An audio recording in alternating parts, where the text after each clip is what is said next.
Catus Maximus here. This is an automatic zip tie tool. This is a real off-brand H tools. The HC218 is made in Taiwan, which explains why it seems a little bit better. Of course, they have some different size ones. This 218 model is for smaller zip ties, up to 4.8 millimeters wide. Well, some of the others will go up to 9, almost 9.5 millimeters. So what caught my eye about this little tool, besides it was cheap, is I've seen a lot of these cheaper ones. I have a few different styles of zip tie bunching tools, and the reason this one kind of caught my eye is it seems like a lot of others, but there were some subtle differences, such as, one, I was noticing it was all metal. Two, everywhere there's E-clips that hold it together, so it can actually be taken apart and fully rebuilt. Die-cast aluminum, I don't think it's zinc, I think this is a die-cast aluminum handle, screwed together so you can split the handle. They actually have steel nuts inserted into the aluminum, so that's interesting. And of course we have, and not all of these have this, is adjustable tension. This one is kind of hard to see, but there's actually a little rod in there with numbers laser etched on it. So as you tighten it up, and there is some kind of heavy-duty friction thing, because this thumb wheel is hard to turn. I can tell you that. We can see as the numbers start increasing here, and you actually have to turn it quite a bit. So I'm going to see how it does when the 0 is centered. One little criticism, this wheel is pretty badly off-center there. Ouch. But besides that, it actually seems to have a pretty good build quality. We actually have a 5-tooth centered gripping jaw there. It just has a little notch, so when you are all the way released, it opens up, grabs the zip tie, and when you have a certain amount of tension, this is a big rocking arm, and this is a cutter right there. And that cutter will come down and shear the zip tie off. Even the handle is stamped steel, so this thing is all steel and aluminum, except for a little bit of overmolding here. Enough blabbing about it. It just seemed like, for a cheaper tool, it seemed to be actually halfway decent. Put on a zip tie here.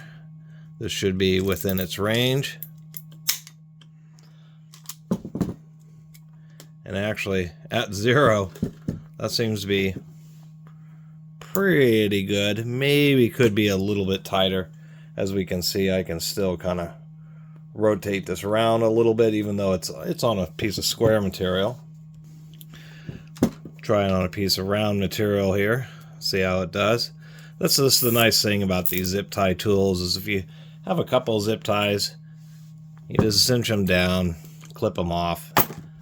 If you have a bunch of zip ties to do, then it ends up becoming much easier to grab a hold of a tool like this and have it just bunches of zip ties. I think that tightness is actually pretty good. You know, if we were actually bunching together wires. And that's the thing about these tools is, and I found that out about many of them, is for some reason their tension ranges can go really high. Like many times you can use one of these tools to tighten a zip tie tighter than you can by hand. You can be grabbing it and stretching it, but the way this thing is actually just linearly pulling, I'm sure if I crank this way up, I could shear these wires off. But something like this, that's just about perfect, to tell you the truth. Maybe just a little bit more tension on it, and I think that would just be absolutely optimal.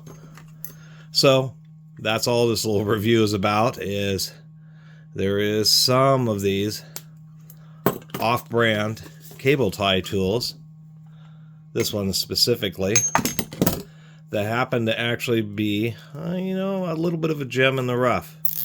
It's the easiest way to do it, and the only reason I knew is I just thought, I grabbed the package and I noticed, well, that's kind of actually a weighty item, so it's not made out of plastic. Seeing it was actually made in Taiwan, so it's not just the cheapest Chinese one. The thing actually works pretty good and is actually pretty smooth. And just ratchet it up, and bam, this clips it right off. Always flush every time. So when some of these tools I haven't liked of this kind of style, you know, the kind of semi-open frame designs, just because they're so poorly built that they bind up, or that the cutter just can't come down with enough force and doesn't actually cut off the zip ties.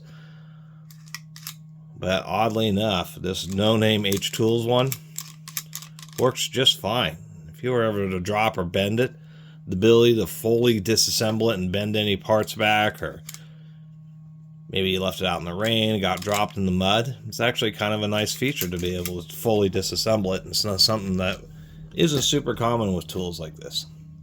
Anyway, my little video for today. Really appreciate everybody who's been watching. See you next time.